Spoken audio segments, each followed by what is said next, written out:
বৈষ্ণবের নাকি একাদশী ব্রত নাই, বৈষ্ণবের কোনো বার ব্রত নাই। আরে বৈষ্ণব যদি ব্রত না করবে তো ব্রত কে করবে? কে করবে ব্রত? আরো আছে, এ মায়েদের নিমিত্ত আছে না, যাদের স্বামী আছে তারা ব্রত করতে পারবে না, তো বিধবারা ব্রত করে। ঠিক বলছি না ভুল বলছি কথাগুলো? আছে কি না এই সমাজের ভিতরে? এ সমস্ত কুসংস্কারকে দূরে হটাও। এ কুসংস্কার, যখন একাদশী ব্রত বিধবা ছাড়া করতে পারবে না, না তাহলে পতিদেবকে মেরেই ফেলতে হবে, না হলে তো বিধবা হতে পারবে না, না হলে একাদশী ব্রত করতে পারবে না। অতএব কুসংস্কারকে হটাও। একাদশী ব্রত প্রত্যেকটি ব্যক্তির করণীয়, কারণ সৃষ্টির আদিতে ভগবান স্বয়ং এক পাপ পুরুষকে নির্মাণ করেছিলেন, যার পায়ের নখ থেকে মাথার কেশ পর্যন্ত ব্রহ্ম হত্যা, গো হত্যা, নারী হত্যা, ভ্রূণ হত্যা, বাল হত্যা, মদ্যপায়ী, স্বর্ণচোরী, অনাচার, ব্যভিচার, পাপাচার, দুরাচার, ভ্রষ্টাচার, কদাচার, অত্যাচার, যত প্রকারের পাপ আছে সমস্ত পাপকে দিয়ে এক পাপ পুরুষকে নির্মাণ করেন ভগবান বিষ্ণু, এবং আদেশ দেন যাও সমস্ত জীবকুলকে গ্রাস করো। কোন সময়ে তিনি সংযমনী পুরী ভ্রমণ করতে এলেন, যমরাজের পুরীতে। দেখলেন জীবগণ অত্যন্ত আর্তনাদ চিৎকার করছে। ধর্মরাজকে জিজ্ঞাসা করলেন, হে ধর্মরাজ, এত আর্তনাদ চিৎকার কার? না প্রভু, মর্তলোকবাসী যত পাপীগণ সব। বলে কেন? না যে পাপ পুরুষকে তৈরি করেছিলেন না, সমস্ত জীবগণকে ভোগ করছে, তারাই পাপ ভোগ করছে, নরক ভোগ করছে। আজ ভগবান বিষ্ণু মনে মনে ভাবছেন, আমারই সৃষ্ট জীব, আমি জীবগণকে সৃষ্টি করেছি, আর পাপ পুরুষ তো আমারই দ্বারা সৃষ্ট, অথচ সমস্ত জীবকুল এত যন্ত্রণা ভোগ করছে, এদের উদ্ধারের একটি রাস্তা করতে হবে। এই বলে তিনি নিজে স্বয়ং ওই জমপুরীতে একাদশী মহারানী রূপে প্রকটিত হলেন। বলে একাদশী মহারানী কি, ভক্তবৎসল ভগবান কি। একাদশী মহারানী রূপে প্রকট হলেন, পাপীগণকে আদেশ দিলেন, তোমরা সবাই মিলে একাদশী ব্রত করো, একটি ব্রত করো, উদ্ধার হয়ে বৈকুণ্ঠে চলে যাবে। সমস্ত পাপীগণকে ব্রত করালেন নির্জলা একাদশী ব্রত। নরকবাসীগণ উদ্ধার হয়ে বৈকুণ্ঠে চলে গেল। ওই দিনকে তিনি আজ্ঞা দিয়ে দিলেন, সম্পূর্ণ জগতে যে ব্যক্তি একাদশী ব্রত করবে, পাপ পুরুষ তাকে স্পর্শও করতে পারবে না। এবারে সম্পূর্ণ জগৎ একাদশী ব্রত করতে আরম্ভ করে। কেউ আর ব্রত ছাড়ে না, তো পাপ পুরুষ তাকে ছুঁয়ে না। একদিন পাপ পুরুষ ভগবান বিষ্ণুর কাছে গিয়ে ক্রন্দন করতে লাগলেন, কি ভগবান, আমাকে আপনি সৃষ্টি করলেন কেন? কেন? তো ভোজন কি করব, আমি তো ভোজন পাই না। সবাই একাদশী ব্রত করে উদ্ধার হয়ে যায়, পাপী তো আর নাই, আমি ভোজন কাকে করব? ভগবান আজ্ঞা দিলেন কি যাও একাদশী তিথিতে রবি শস্যের উপরে গিয়ে আশ্রয় গ্রহণ করো। ধান, গম, চাল, ভুট্টা, যত প্রকার ডাল, বিবিধ প্রকার রবি শস্য যত প্রকারের আছে তার উপরে গিয়ে আশ্রয় গ্রহণ করো। যে ব্যক্তি একাদশী তিথিতে গ্রাসে গ্রাসে রবি শস্যকে ভক্ষণ করবে, প্রতি গ্রাসে গ্রাসে তোমাকে ভক্ষণ করবে, পাপকে ভক্ষণ করবে। অতএব তার শরীরে তুমি অনায়াস প্রবেশ করে যাবে, আর তোমার অসুবিধা হবে না। যে কারণে একাদশী তিথিতে রবি শস্য ভক্ষণ করা সম্পূর্ণ নিষিদ্ধ।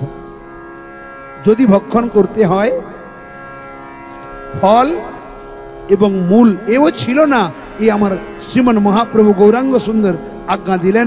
কারণ কলিহত জীব ভোজন না করে থাকতে পারবে না, এজন্য ফল আর মূল। আগে ছিল নির্জলা, এখন যখন জলের বিধি করে দিয়েছে না, তাহলে তো কোনো অসুবিধা নেই। জল যখন খেতে বলেছে, তাহলে চা খেলে দোষ নেই। জল খেতে মানা করেছে, চা খেলে তো দোষ নেই না। মাস্টারমশাই বিড়ি খেতে মানা করেছে, সিগারেট পান করতে তো মানা করে নাই না। আমাদের পরিস্থিতি এটাই, আমরা বিকল্প তৈরি করে নিই। কেউ কেউ মনে করেন একাদশীতে চাল কুমড়া খেলে দোষ নেই, লাউ খেলে দোষ নেই, কুমড়ো খেলে দোষ নেই। এগুলি ভক্ষণ করবেন না। অনেকে তো দেখি আবার সুজির হালুয়া তৈরি করে, লুচি তৈরি করে, ছোলা সিদ্ধ, মুগ সিদ্ধ। খবরদার, এগুলি একাদশীতে চলবে না। বলে বাবা সব যদি বন্ধ করে দিলেন আমরা খাবো কি? একাদশীতে ফল এবং মূল। আরে আলু আলু কত আলু আছে, রাঙালু, রসালু, গোলালু, খামালু, কাটালু, বনালু। আলু তো অভাব নেই, ফলেরও অভাব নেই। অতএব ভোজনের একাদশীর প্রথম নিয়ম আমাকে জানতে হবে, আমি খাওয়ার জন্য ব্রত করছি না খাওয়ার ত্যাগ করার জন্য ব্রত করছি। যদি ভোজন ত্যাগ করার জন্য ব্রত করছি তো এ রাত পোয়ালে কি খাই কি খাই কি খাই কি খাই কেন? তো ব্রত কি করে হলো? কৃষ্ণ প্রীতি অর্থে ভোগ ত্যাগ, কৃষ্ণ তীর্থে বাস। যে ব্যক্তি একাদশী ব্রত না করবে নরকের দ্বার খুলে গেল পাপ ভক্ষণ করতে করতে। অন্য যে কোনো ব্রত পরিত্যাগ করো, একাদশী ব্রত করো, উদ্ধার হয়ে বৈকুণ্ঠে গমন করবে। আজ স্বয়ং অম্বরীশ মহারাজ একাদশী ব্রত করে হাত জুড়ে দাঁড়িয়ে গেছেন, সুদর্শন চক্র আজ অম্বরীশ মহারাজকে রক্ষা করতে এলো। কৃত্যাকে ধ্বংস করে দুর্বাসা ঋষির পেছনে দৌড় দিল। ঋষি দুর্বাসা ত্রিভুবন 1 বছর ধরে দৌড়াচ্ছে। শিবলোক, ব্রহ্মলোক, চন্দ্রলোক, ইন্দ্রলোক সমস্ত লোক ভ্রমণ করেও কোথাও স্থান পায় নাই। দেবর্ষি নারদ বললেন যার চক্র তার কাছে চলে যাও, বৈকুণ্ঠে গমন করলেন। ভগবান বিষ্ণু বলছেন হে ঋষিবর, আমার চক্র তোমার পেছনে পড়েছে কেন? ঋষি দুর্বাসা বলছেন প্রভু দেখো, অম্বরীশ অপরাধ করলো, তাকে দণ্ড দিতে গেলাম, অথচ তোমার চক্র আমার পেছনে পড়ে আছে, দণ্ড দেওয়া উচিত অম্বরীশকে। আপনার চক্র একটু সরিয়ে নেন। বলে আমার চক্র তো আমার কাছে নাই। তবে ও তো কবে থেকে অম্বরীশের সেবায় চলে গেছে, আমার চক্র আমার কাছে নেই তো, এখন তো চক্র অম্বরীশের। তবে প্রভু আমাকে রক্ষা করো। হ্যাঁ অবশ্য। অহম ভক্ত পরাধীন স্বতন্ত্র ইবদ্ধিজ সাধুবীরগ্রস্ত হৃদয় ভক্তের ভক্ত জনপ্রিয়। আমি তো ভক্তের পরাধীন, অতএব আমি কি করি বলো? বলে ঠিক কথা প্রভু, আমি তোমার ভক্ত, আমাকে অবশ্য তুমি রক্ষা করবে। ভগবান বলছেন এটাও তো ঠিক কথা, তুমি তো আমার ভক্ত, কিন্তু হে ঋষিবর, যে দ্বারাগার পুত্রাপ্তান, যে পত্নী পুত্র সংসার পরিজন বন্ধু বান্ধব এমনকি প্রাণটি পর্যন্ত আমাকে সঁপে দিয়েছে, আমি তাই কি করে পরিত্যাগ করি বলো? ঋষি দুর্বাসা বলছেন ভগবান আমার তো কিছুই নেই সংসার আদি, আমি সব তোমাকেই দিয়ে দিয়েছি। বলে এটাও ঠিক কথা, কিন্তু একটা কথা বলো, অম্বরীশ তার পত্নী পুত্র সংসার পরিজন সব দিয়েছে। বলে আমিও দিয়েছি। ঠিক আছে, তুমি অম্বরীশকে মারার জন্য কি করেছিলে? না কৃত্যা ছেড়েছিলাম। অম্বরীশ কি করেছে? ওই দেখো 1 বছর হয়ে গেল হাত জুড়ে দাঁড়িয়ে আছে। আর তুমি কি করেছো? না আমি দৌড়ে দৌড়ে তোমার কাছে চলে এসেছি। ভগবান বলছেন ও হাত জুড়ে কেন দাঁড়িয়ে আছে জানো? প্রাণটা পর্যন্ত আমাকে দিয়ে দিয়েছে, তার নিজের প্রাণটাও নিজের কাছে রাখে নাই। আর তুমি কেন আমার কাছে এসেছো জানো? তোমার প্রাণ চক্র নষ্ট করে দেবে, আমার প্রাণ চলে যাবে। অর্থাৎ প্রাণটা এখনো তোমার করে রেখেছো, তুমি আমাকে দাও নাই। তোমার প্রাণ রক্ষার জন্য দৌড়ে দৌড়ে আমার কাছে এসেছো। অতএব ঋষিবর বলো, কথম স্থাং উৎসাহে, আমি অম্বরীশকে কি করে পরিত্যাগ করতে পারি বলো? যদি তোমাকে বাঁচতে হয় না, অম্বরীশের কাছে চলে যাও। ঋষি দৌড়ে দৌড়ে অম্বরীশের কাছে এলেন। অম্বরীশ 1 বৎসর হয়ে গেল ওই যে 1 বিন্দু জল মুখে দিয়েছিলেন, এখনো দাঁড়িয়ে আছেন কেন? আমার গৃহ থেকে আজ এক ঋষি বিমুখ হয়ে ফিরে চলে গেল, হে প্রভু আমার মৃত্যু হয়ে যাক, যে পর্যন্ত ঋষির সেবা করাতে আমি না পেরেছি আমি জলস্পর্শ করব না। পুরা 1 বৎসর দাঁড়িয়ে আছে, তার রাজকার্য ভগবান স্বয়ং পরিচালনা করছে। আজ দুর্বাসা ঋষি যখন সামনে পৌঁছালেন, ঋষি আমার মহারাজ অম্বরীশ সুদর্শন কাছে প্রার্থনা করলেন, দুর্বাসাকে রক্ষা করলেন। দুর্বাসা ঋষি অম্বরীশের বড় স্তুতি করলেন। এই অম্বরীশ মহারাজ নববিধা ভক্তিকে তিনি একসঙ্গে পালন করেছেন। প্রত্যেকটি ইন্দ্রিয়কে তিনি ভগবানের সেবায় লাগিয়ে দিয়েছিলেন। এই অম্বরীশ মহারাজ বহুকাল পর্যন্ত রাজত্ব করে তার জ্যেষ্ঠ পুত্রকে রাজ্য দিয়ে তপস্যায় চলে গেলেন। বল অম্বরীশ মহারাজ কি জয়, ভক্তবৎসল ভগবান কি জয়।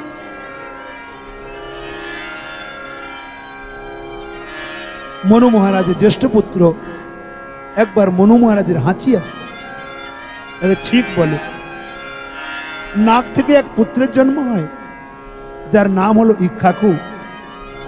ইক্ষ্বাকু মহারাজের 100 পুত্র ছিল, বড় ছিল 3 জন, বিকুক্ষী, নিমি, দণ্ডক।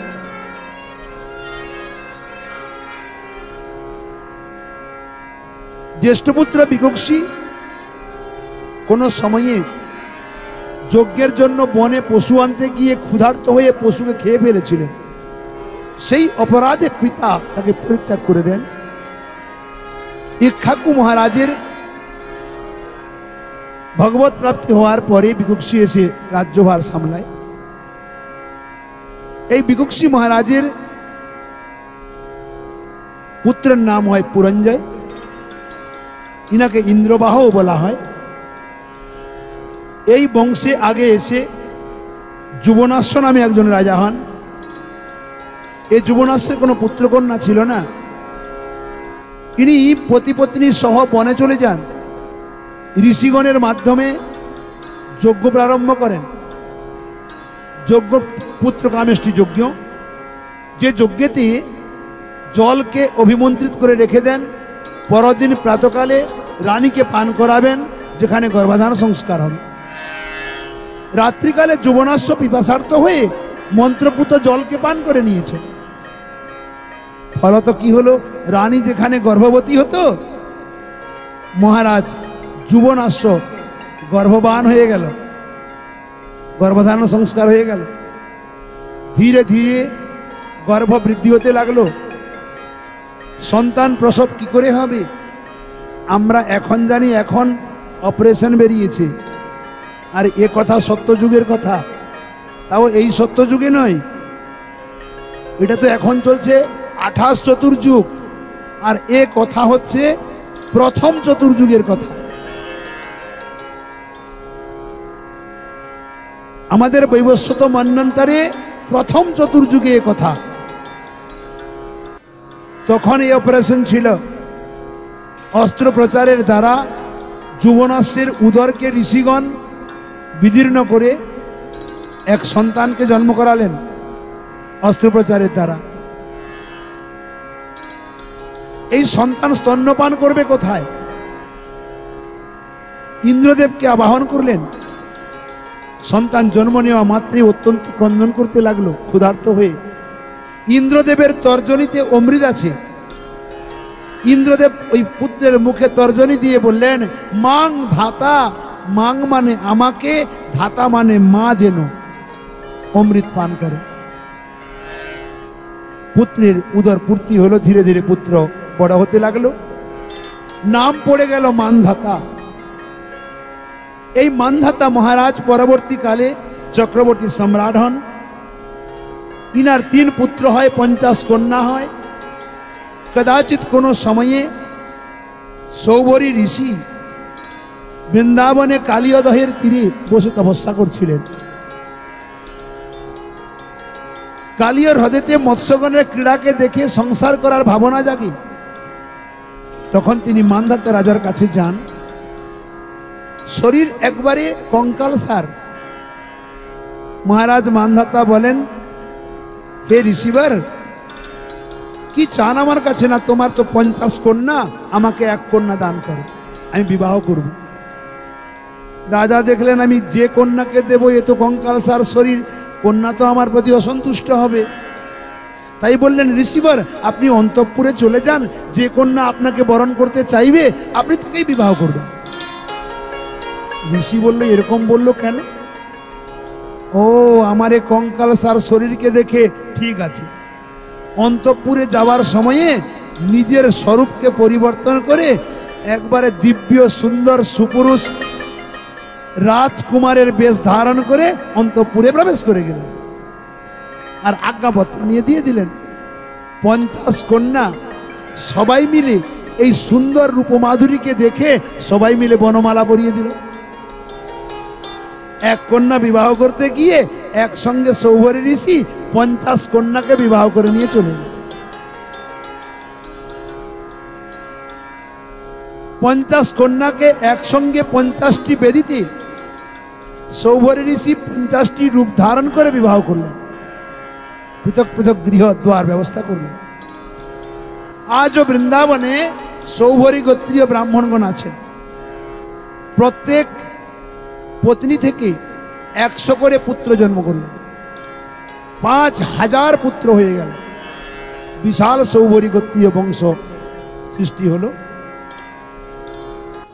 এই মান্ধাতা রাজার পুত্র হলেন মুচুকুন্দ, যিনি দেবদানব যুদ্ধে দেবতাগণের পক্ষ নিয়ে যখন যুদ্ধ করেন দেবতাগণ বিজয়ী হলেন এবং অসুরগণ পরাজিত হয়ে গেল।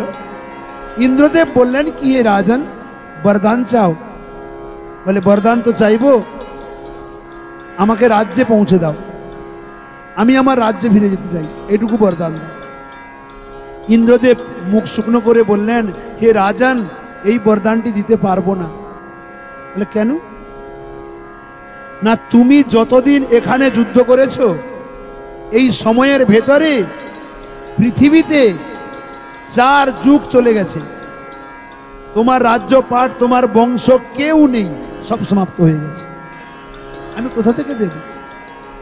তখন বললেন হে ইন্দ্রদেব তাহলে আমাকে এই বরদান দাও, আমি বড় পরিশ্রান্ত হয়ে গেছি, আমি কেবল ঘুমাতে চাই, আমি নিদ্রা যেতে চাই, এমন স্থানে নিদ্রিত করিয়ে দাও কেউ যেন আমাকে না জাগায়। ইন্দ্রদেব বললেন তথাস্তু,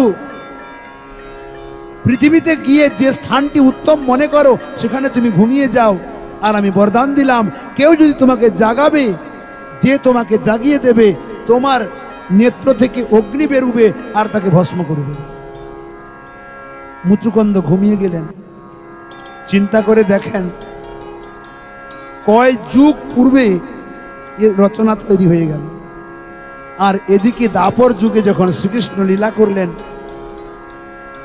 কাল যবনকে ভস্ম করার নিমিত্ত ওই মুচুকুন্দকে প্রয়োগ করলেন, যার দ্বারা কাল যবনকে ভস্ম করলেন।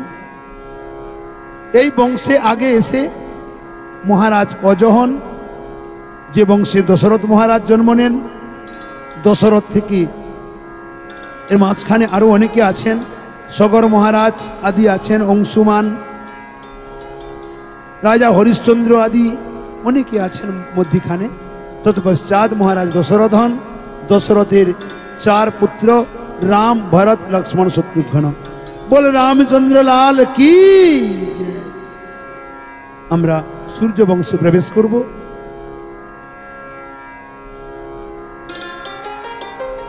রামায়ণ 7 কাণ্ড রামায়ণ হয়, ভাগবত তো 7 দিনে হয়, কিন্তু রামায়ণ 9 দিন ধরে হয়, নবরাত্র।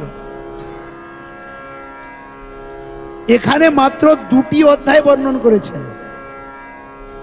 শুকদেব গোস্বামী পাদ, রাম কথা মাত্র 2টি অধ্যায় বর্ণন করেছে। তাই যেমন সংক্ষিপ্তে বর্ণন করেছেন আমরাও সংক্ষিপ্তে যাব, বিস্তারে যাব না। মহারাজ দশরথের পুত্রকন্যা কিছুই ছিল না, তিনি পুত্রকামেষ্টি যজ্ঞ করে ঋষ্যশৃঙ্গ মুনির মাধ্যমে পুত্রকামেষ্টি যজ্ঞ করলেন। যজ্ঞ থেকে চরু উঠল, সেই চরু তিনি 3 রানীকে তিন ভাগে ভাগ করে দিলেন। বড় রানী কৌশল্যা, মেজ রানী কৈকেয়ী, কনিষ্ঠ রানী সুমিত্রা, তিন রানীকে ভাগ করে দিলেন। তিন রানী যখন ওই চরু ভোজন করবেন, এক বহুত বড় বাজ পক্ষী এসে সুমিত্রা কনিষ্ঠ রানীর হাত থেকে পাত্রটি নিয়ে পালিয়ে গেল। তখন কৌশল্যা রানী এবং কৈকেয়ী রানী দুজনে স্নেহ পরবশে কনিষ্ঠ রানী সুমিত্রাকে নিজেদের ভাগের আধা আধা ভক্ষণ করিয়ে দিল। ওই বাজপক্ষী যে নিয়ে গেল ওই পাত্রটি ঋষ্যমুখ পর্বতের উপরে মাতা অঞ্জনা দেবী ওই চরুটিকে প্রাপ্তি হলেন, যেখান থেকে হনুমানজির জন্ম হয়। বলো হনুমানজি মহারাজ কি জয়। সুমিত্রা দেবী বললেন, হে দিদি, তোমরা দুজনে মিলে স্নেহ পরবশে আমাকে আধা আধা ভক্ষণ করিয়েছে না, যদি আমার দুটি সন্তান হয় তোমার দুজনের সন্তান সেবায় লাগিয়ে দেব।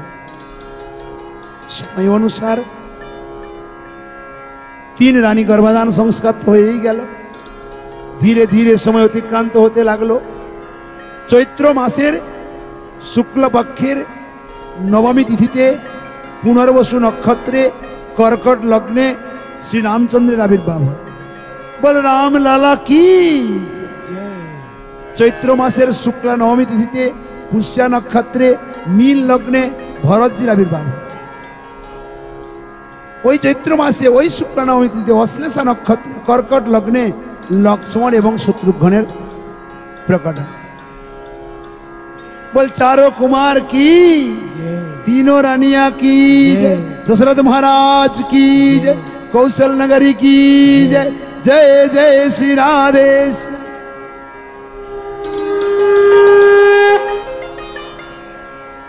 এখন তো অবধপুরীতে বড় আনন্দ হচ্ছে না?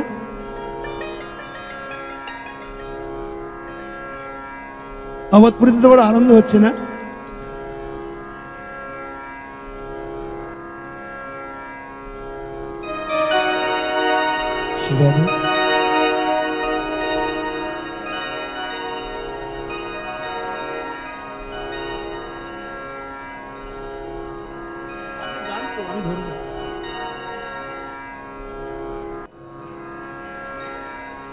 बोले राम लाला की जय।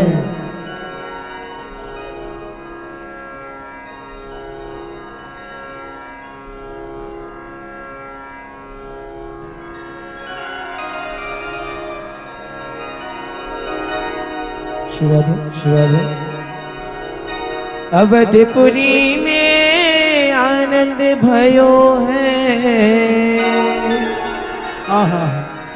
अवधपुरी में आनंद भयो है, लाला भयो मैयन को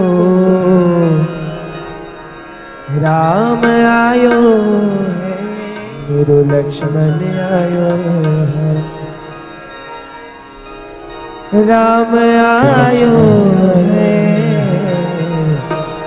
अवधपुरी में आनंद भयो है, अवधपुरी में आनंद भयो है, हाजी लल्लन भयो मैयन को नाचते इच्छा नाचते पारो। राम आयो है, हाजी लक्ष्मण आयो है, राम आयो है, हाजी लक्ष्मण आयो है।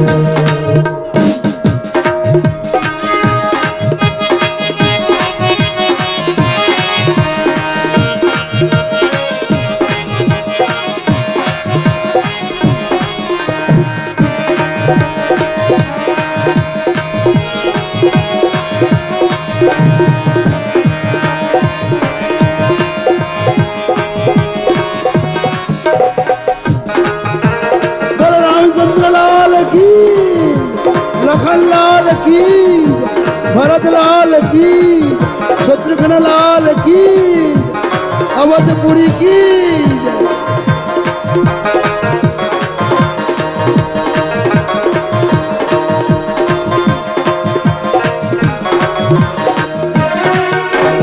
आनंद भयो उल्लास भयो है, भर भर बधाई देवत हैं। आनंद भयो है उल्लास भयो है,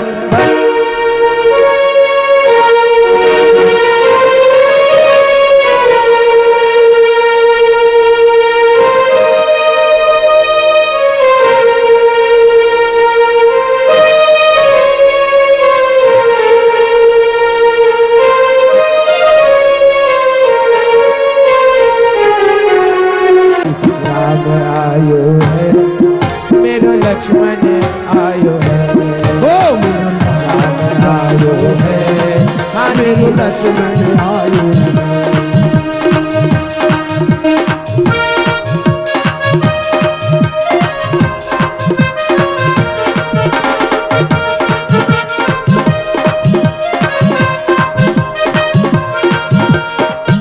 অল্প দেবো, অল্প দেবো।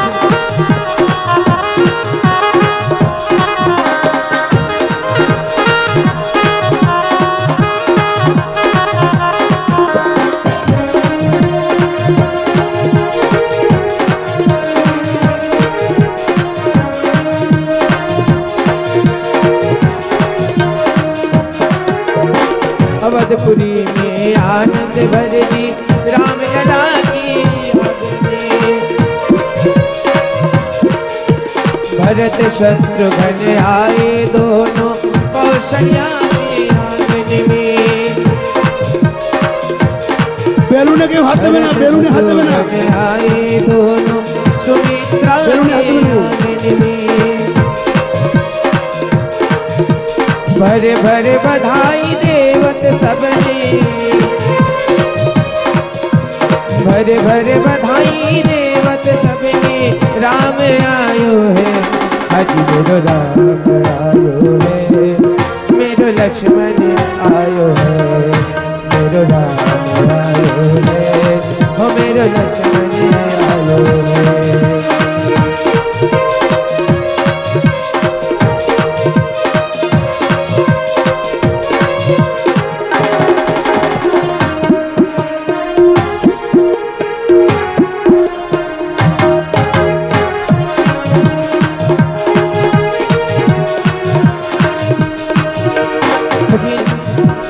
सखिया मिल सब देवते हैं, भरे भरे जोड़ बधाई। भरत लला को पलनी में झूले, राम ललाई बनाई। ललना झूले बैठे पल में, ललना झूले बैठे पल में। राम भायो है, आज मेरो राम आयो। मेरो लक्ष्मण आयो है, हो मेरो राम आयो है। मेरो लक्ष्मण आयो है। अवधपुरी में आनंद है गयो, अवधपुरी में आनंद है गयो। मैयन को लाला भयो है, राम आयो है। मेरो लक्ष्मण आयो है, हो मेरो राम आयो है। हो मेरो लक्ष्मण आयो है, आज मेरो राम आयो है। मेरो लक्ष्मण आयो है, मेरो राम आयो है। मेरो लक्ष्मण आयो है। बोलिए दशरथ नंदन राम की जय। राम जी महाराज की जय। लक्ष्मण लाला की जय। भरत जी महाराज की जय। शत्रुघ्न माता की जय। बोला अवधपुरी मधुपुरी की जय।